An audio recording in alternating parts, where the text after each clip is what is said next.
사랑하는 성도 여러분, 한 주간 평안하셨습니까? 목자 되신 우리 예수님의 귀한 사랑과 은혜가 우리 모든 성도들의 가정과 일터와 개인과 또 사랑하는 자녀와 우리 교회 위에 날마다 함께 하시기를 우리 주님의 이름으로 축복합니다. 네, 이제 다시 또 마스크 끼세요. 귀한 찬양 감사합니다. 오늘은 푸른 초장, 쉴만한 물가라는 제목으로 함께 말씀을 나눕니다. 시편 23편은 너무도 유명하고 또 자주 설교되기도 하고요. 또 어떤 부분에서는 패러디도 많죠. 사투리 시편 23편도 있고요. 골프장 23편도 있습니다. 나중에 궁금하시면 나중에 제가 소개하도록 하고요. 오늘은 1절과 2절을 중심으로 해서 우리 한번 말씀을 나눴으면 좋겠습니다. 특별히 저는 23편 1절 말씀 상당히 좋아합니다. 여호와는 나의 목자시니 내게 부족함이 없으리로다. 여호와가 목자일 때 우리의 인생은 이미 충분한 줄로 믿습니다. 부족함이 없다라고 하는 고백은 참 놀라운 고백입니다. 양이 목자가 있는 것만으로도 나는 충분하다고 생각하는 부분은 그 관계가 얼마나 신실하고 온전한가를 말씀하는 것이고요. 또한 목자에 대한 무한 신뢰가 있을 때에 사실은 이러한 놀라운 고백, 내게 부족함이 없습니다 라고 하는 고백도 가능하리라고 믿습니다. 예수님이 우리의 목자이신 사실을 믿는 것만으로도 이미 우리는 충분하고 부족함이 없는 줄로 믿습니다. 그 부족함이 없는 인생에 대해 오늘 두 개 표현을 쓰죠. 하나는 푸른 풀밭에 누이시고 쉴만한 물가로 인도하신다는 거예요. 푸른 풀밭에 대해서 우리가 생각해 보면 여러분 혹시 푸른 풀밭에 눕는다 그러면 눕고 싶습니까? 아마 지금 요즘 현대인들은 풀밭에 눕는 건 좀 꺼리는 일 중에 하나가 아닐까 생각이 들어요. 왠지 이제 좀 뭔가 균이 올 것 같고 벌레가 올라올 것 같고 뭔가 문제가 있을 것 같고. 그런데요, 사실은 이 부분 되게 중요한 부분입니다. 푸른 풀밭에 누이시는데 목자가 와서 양이 누울 수 있게 제공해 준다는 의미로 우리가 읽을 수 있겠죠. 그런데 과연 양은 눕는 걸 좋아하겠는가라고 하는 겁니다. 대부분의 동물들은 잘 눕지 않습니다. 또 아마 소나 말이나 이런 거 키워보신 분, 아마 집에 키우는 개나 고양이는 잘 벌렁벌렁 들어 눕는 것 같아요. 그런데 일반적으로 동물들은 잘 눕지 않습니다. 마음대로 눕는 동물들은 좀 따로 있는데요. 먹이사슬의 최상위 포식자들은 그래도 좀 눕는 것처럼 보일 때가 있습니다. 세렝게티의 사자나 밀림의 호랑이 같으면 좀 편안하게 배를 깔고 혹은 뒹굴뒹굴 굴르는 모습들도 볼 수 있는데요. 반면 이렇게 양이나 약한 동물들, 쉽게 먹이가 될 수 있는 동물들은 여간에선 눕지 않습니다. 물론 억지로 눕힐 수는 있겠죠. 그런데 누웠다가 일어나는 것 자체도 좀 힘들고요. 당연히 누워있는 상태라면 맹수가 나타났을 때 도망가기도 시간이 오래 걸릴 뿐만 아니라 스스로 본능화된 거죠. 그래서 좀 졸아도 앞다리를 좀 굽히는 구부정한 자세로 졸든지 아니면 서서 자는 이런 형태를 갖지 완전히 드러누워서 뒤집어지진 않겠지만 눕는 것은 그렇게 흔한 일은 아니라는 거예요. 필립 캐러란 목사님이 미국 목사님인데요. 일부러 목동 생활을 좀 해서 양에 대해 알아야겠다 해서 8년간 이스라엘 가서 목동 생활을 하고 그가 쓴 책이 양과 목자라는 책이 있습니다. 그런데 이 책에 보면 바로 그 목동 생활을 하면서 느끼고 깨달은 것들을 기록하는데요. 이 양이 눕는 거에 대해서 쓴 구절들이 나옵니다. 8년간 목동 생활을 하면서 여간에서 보기 어려운 양이 누운 것을 몇 번 봤다는 거예요. 양이 눕기도 하더라는 거죠. 근데 언제 눕느냐라고 하니까 4가지의 조건이 충족될 때 눕더라는 거예요. 첫째는 맹수로부터의 안전하게 보호될 때, 그러니까 확실하게 어떤 습격이나 일이나 늑대나 야생동물이 침략하지 않는 아주 안전한 곳, 여기서 누울 수 있고요. 두 번째는 이 모든 동물들이 그렇지만 여러분, 동물 옆에는 벌레가 많을까요, 적을까요? 안 봐도 우리가 잘 알죠. 현대인들이 제일 싫어하는 것 중에 하나가 바로 이 벌레들입니다. 아주 우리 수련회 갈 때 참 그 아이들이 기겁을 하는 게 이제 그런 날아다니는 벌레, 기어다니는 벌레, 소리내는 벌레 이런 거 다 싫어하죠. 그런데 이 양도 항상 벌레들이 옆에 있는 거예요. 그것도 날파리 종류가 그렇게 많이 이 양들 곁에 있답니다. 뭐 그렇겠죠. 다른 동물들도 무슨 다큐멘터리나 이런 데 보면 멀리서 보니까 무슨 초원을 뛰어다니는 들소가 멋있어 보이죠. 가까이 가서 보면은 냄새 때문에 가까이 가지도 못합니다. 그 얼마나 야생동물일수록 더 냄새가 많고 들판에 있는 것일수록 더 그렇죠. 그리고 이런 양같이 털이 많은 종류의 동물들은 더 많은 해충들이 이렇게 많다고 알려져 있습니다. 조금 다른 이야기지만 그렇기 때문에 그런 벌레, 뭐 우리가 볼 때 해충이지 사실은 다 생명력 있는 곤충들인 겁니다. 그런데 어떤 날파리들은 이 양의 코 속에다가 알을 낳는답니다. 그래서 이 알이 뭐 축축하고 그러니까요. 그 작은 알이 부화돼서 유충이 생기면 이 유충이 혈관을 타고 양의 뇌까지 들어가서 양을 정상적인 생활을 못하도록 만들기도 한다는 거죠. 그만큼 이 벌레들이 사실은 양의 덕도 보면서 이렇게 공존하는데요. 이게 얼마나 귀찮겠어요.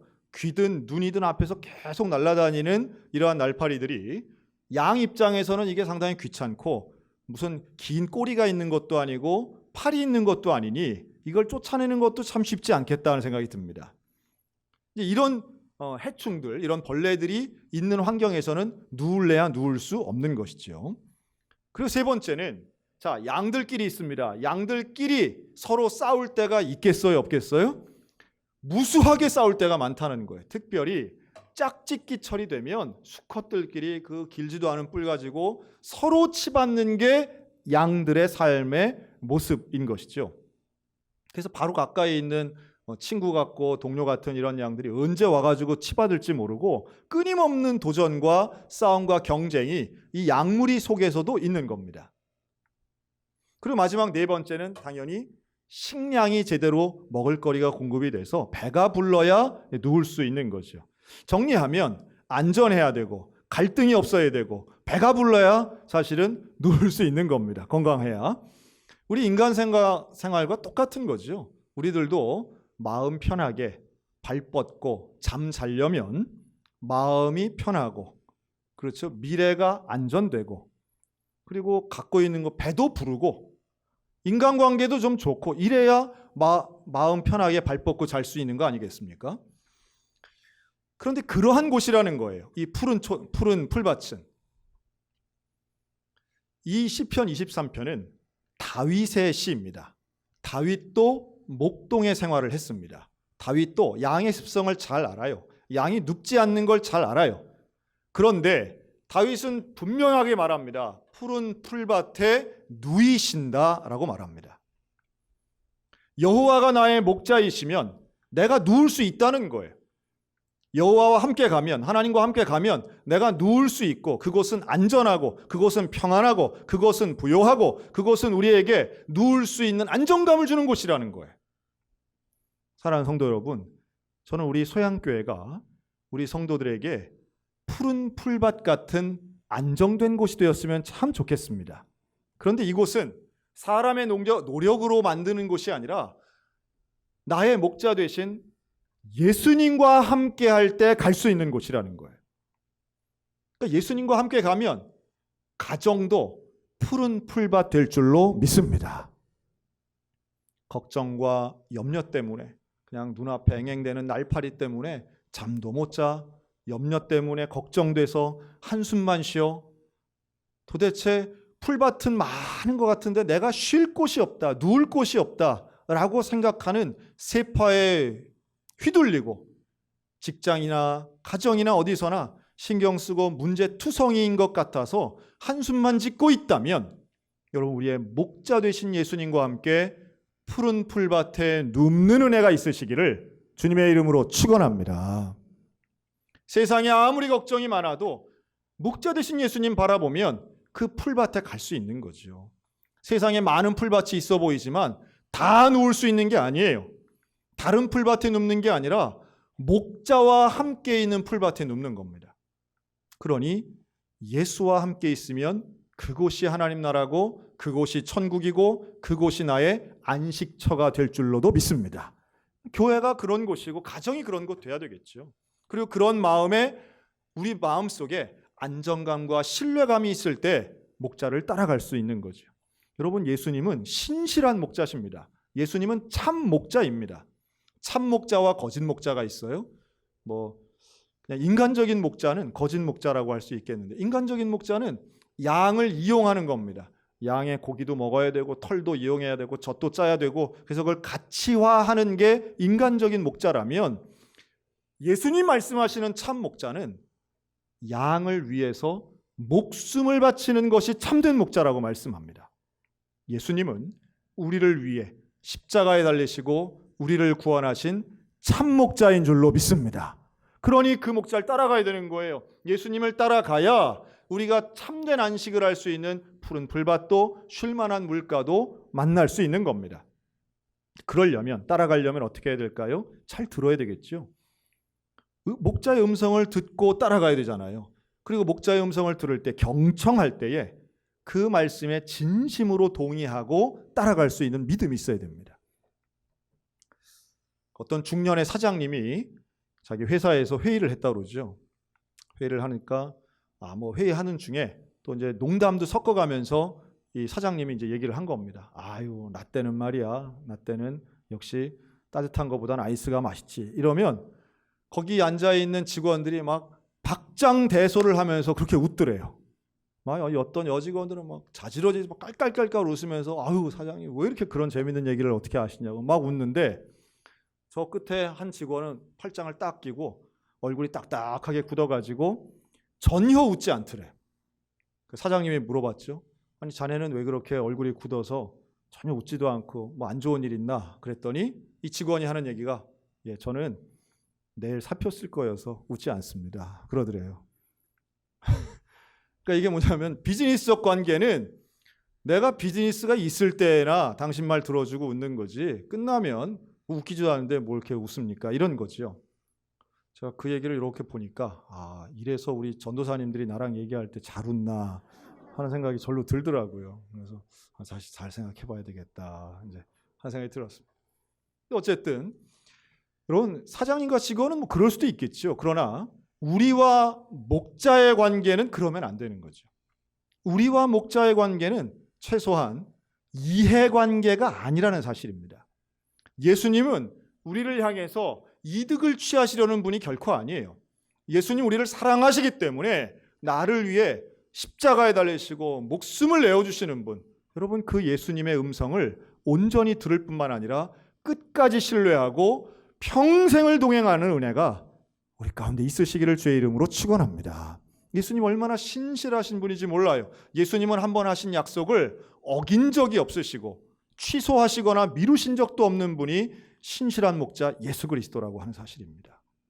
여러분, 우리 예수님은 그 신실함이 온전하실 뿐만 아니라 우리를 향하신 예수님의 신실하심은 영원히 의지하고 영원히 믿을 만한 대상인 줄로 믿습니다. 예수님의 신실함은 의심할 여지가 없어요. 예수님은 우리의 모든 필요를 아시고 나의 개인의 소중함을 아시고 나를 당신의 생명보다도 더 사랑하시는 분이라고 하는 거예요. 그래서 우리를 인도하십니다. 우리를 이끄십니다. 푸른 풀밭으로 인도하시기도 하고 쉴 만한 물가로 인도하시기도 합니다. 그런데 왜 예수님은 우리를 그런 풀밭에 눕기도 하고 물가에서 쉬게 하실까요? 만약에 눕는 것이 좋다고 하면 우리는 평생 누워만 있어야 되겠죠. 근데 그게 아닌 거예요. 목적이 있습니다. 우리를 인도하시는 목적이 있는데, 풀밭이 되었건 시냇가가 되었건 여기에서의 목적은 바로 우리에게 소생시키시기 위해서 인도하시는 줄로 믿습니다. 소생한다라고 하는 건 다시 힘을 내는 거예요. 우리가 힘을 내어서 이제는 시냇가에서 좀 쉬었으니까 그 다음 길로 갈 수 있는 힘을 얻는 게 바로 소생의 의미입니다. 양이 목자를 따라가다 보면 사망의 음침한 골짜기를 갈 때도 있습니다. 그러나 사망의 음침한 골짜기 영원히 머무는 것도 아니에요. 푸른 풀밭 좋지요. 그러나 푸른 풀밭 자체에 영원히 머무는 것도 아닙니다. 우리는 우리 삶에 있어서 가장 중요한 부분은 목자 되신 예수님과 동행하는 일인 줄로 믿으시기 바랍니다. 그 예수님과 동행하여 가는 거예요. 그리고 예수님과 함께 가면 그 어디든 우리는 소생하는 힘으로 다시 힘을 낼 수 있고 일어설 수 있고 부활의 신앙 가지고 다시 시작할 수 있다는 겁니다. 지난주에 제가 마른 뼈 이야기했죠. 여러분, 마른 뼈를 살리시는 그 하나님의 은혜가 오늘 우리들의 삶의 자리에서도 다시 한번 소생케 되는 은혜를 허락하실 줄로 믿습니다.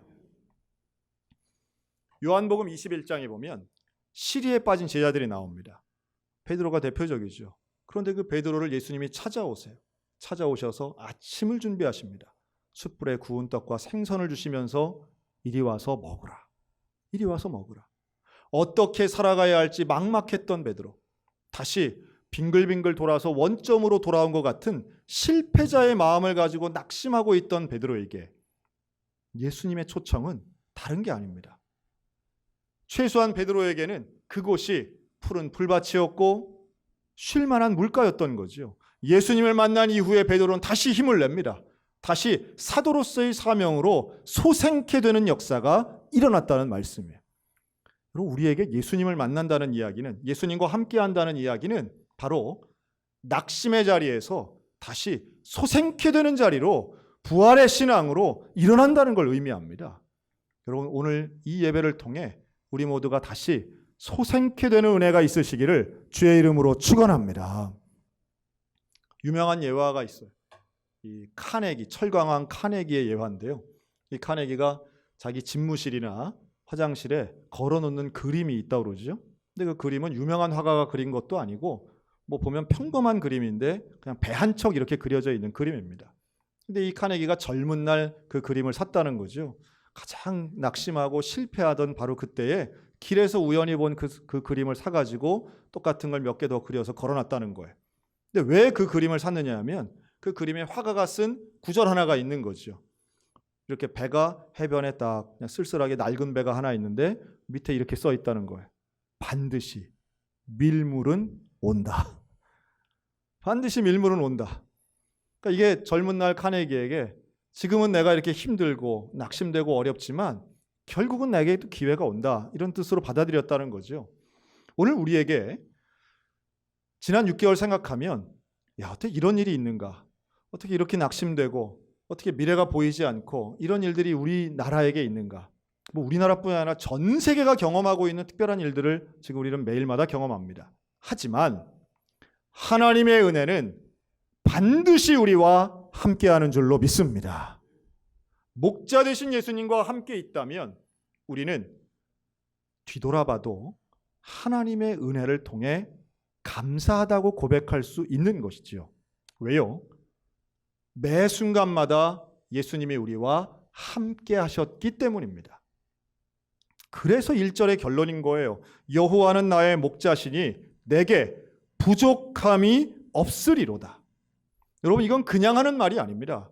예수님이 나의 목자시라고 하는 이 놀라운 사실을 믿고 깨달은 사람만이 할 수 있는 고백이고, 이것은 억지로 하는 감사가 아니라 마치 내 잔이 넘치나이다 고백하는 내용처럼 감사가 넘치는 거예요.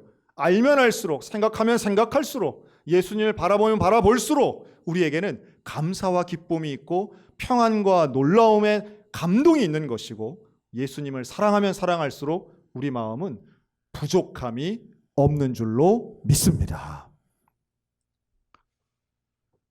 가장 위대한 게 뭘까요? 여러분, 가장 위대한 것은, 우리에게 있어서의 감사의 제목 중에 가장 위대한 것은 저는 일상이 유지되는 일이다라고 생각이 듭니다. 물론 구원받은 게 제일 감사한 거죠. 그러나 우리 현실 사회 속에서 일상이 유지된다는 것은 얼마나 위대한 일인지 몰라요. 우리는 무슨 특별한, 하늘에서부터 남들이 한 번도 경험하지 못한 특별한 좋은 것이 있어야 행운이라고 생각하지만 그렇지 않아요. 우리가 매일매일 살아가는 일상이 유지된다는 것, 이건 기적과도 같은 일이고 너무도 놀라운 감사할 만한 제목인 겁니다. 아마 지난주 뉴스 보셔서 아시겠지만 지금 안산에 있는 유치원에서 어린이들이 용혈성 요독 증후군이라는 질병 판정을 받고 지금 100명 넘는 아이들이 식중독 증세와 60명 가까운 아이들이 지금 이 증세로 상당히 심각한 질병이더라고요. 이게 장출혈성 대장균 감염증, 뭐 이름이 길어서 그런데요. 좀 심각한 단계에서는 평생 이제 투석을 하고 살아야 된다. 지금 그럽니다. 근데 원인도 지금 명확하지 않아요. 같은 유치원 어린아이들이 지금 집단으로 발병한 것이기 때문에 이것을 알아듣기 쉽게 그냥 햄버거병이라고 말한다고 그러죠. 익히지 않은 패티를 먹어서 미국인들에게 많이 생긴 병인데 이게 지금 그런 진단을 받고 학부모님들이 얼마나 하늘이 무너지는, 여러분들 보니까 아마 처음 듣는 얘기다 이런 분위기인 것 같아요. 하여튼 나랑 햄버거랑은 상관없다 아마 이러신 분위기인 것 같은데, 안산에 있는 제법 큰 규모의 유치원입니다. 선생님까지 합치면 한 300명 넘는 그런 유치원인데요. 거기에 있는 100명 넘는 어린이가 지금 입원해서 지금 검사받고 치료받고 있습니다. 여러분, 이것은 제가 이걸 말씀드리는 건 물론 당연히 기도해야 될 일이고 학생들뿐만 아니라 아마 교사들까지도 지금 얼마나 당혹스러울까 하는 생각도 해요. 책임을 져야 할 부분들도 물론 있겠죠. 그러나 또 어떤 의미에선 너무도 많은 가정의 일상이 완전히 지금 무너진 겁니다. 상상하지도 못했던 일들이에요. 지난번 가습기 소독제도 마찬가지지만 우리의 일상을 무너뜨리는 사건 사고들은 무수하게 많고요. 언제 어떤 일이 벌어질지 아무도 보장할 수 없는 시대에 우리는 살고 있습니다. 과거도 그랬고 지금도 그렇고 앞으로도 그럴 겁니다. 저는 작년에 읽었던 구글에서 나온 보고서 하나가 참 인상 깊었습니다. 작년에 제가 읽은 그 구글 보고서에서는요, 구글이 지금 하고 있는 연구 프로젝트 중에 평균 수령 500년 사는 연구를 하고 있다는 거예요. 500년. 야, 놀랍지 않습니까? 그런데 의학과 과학의 힘으로는 이게 불가능한 게 아니라는 결론이 그 보고서의 결론이었습니다. 그래서 놀라운 것은 제가 그걸 읽은 지 1년도 안 돼서 지금 미국은 가장 많은 코로나 확진자와 가장 많은 사망자를 내고 있는 나라가 된 거죠. 의학도 가장 발달했지만 그러나 중요한 것은 아무리 과학이, 아무리 의학이 발달해도 결국은 우리가 예상하지 못하고 예측하지 못하는 문제들은 얼마든지 있을 수 있다는 말씀을 드리는 겁니다. 관심이 있어서 저는 매번마다 이 온라인 서적을 통해서 코로나19에 관련된 서적을 늘 이렇게 서치하곤 하는데요. 지금 너무도 많은 책들이 나와서 사실은 다 읽을 수도 없습니다. 너무도 많다는 건 뒤집어 생각하면 확실한 건 별로 없다는 거죠. 아무도 예상하지 못합니다. 여러분, 1년 전에 오늘날 우리가 지금 이런 어려움을 겪을 줄, 전 인류가 동시에 하나의 문제를 가지고 이렇게 어려움을 당할 줄 누구도 예상하지 못했습니다. 그렇다면 앞으로의 우리의 인생 속에는 이거보다 더 큰 문제 혹은 더 힘든 문제도 얼마든지 있을 수 있다는 걸 깨달아야 되는 것이지요. 죽음의 어두운 골짜기, 우리는 언제나 인생길 가운데 걸어갈 수밖에 없습니다. 하지만 그럴 때 우리가 믿고 의지하고 신뢰할 수 있는 대상은 오직 하나, 우리의 목자 되신 예수님뿐인 줄로 믿으시기 바랍니다. 그 예수님을 우리는 의지하는 거예요. 그 예수님 바라보는 거예요. 그 예수님과 함께 내 인생길 걸어가려고 결단하는 것입니다. 물론 우리의 삶의 현장에서는 눈앞에 있는 날파리 같은 게 어렵지요. 저 멀리 있을 것 같은 맹수도 두렵지요. 내가 이렇게 발 뻗고 자면 되나 하는 그런 안타까운 그런 속상한 마음들도 분명히 있을 거예요. 하지만 목자를 바라보면 상황은 달라집니다. 여러분, 주님은 우리 책임지실 수 있는 분인 것 믿으시기 바랍니다. 예수님은 우리를 사랑하시고 우리와 함께 하시고 우리를 인도하시는 분이십니다. 세상이 아무리 바뀐다 할지라도 예수님 사랑은 변하지 않습니다. 그 예수님, 목자 되신 예수님 바라보며 오늘도 나는 부족함이 없습니다. 예수님이 나의 목자시라면 나는 부족함이 없습니다. 신실하신 주님의 음성에 귀를 기울이며 오늘도 푸른 풀밭이든 쉴만한 물가든 음침한 골짜기든 주님과 동행하며 넘치는 은혜를 경험하는 우리 믿음의 성도들 다 되시기를 주의 이름으로 축원합니다.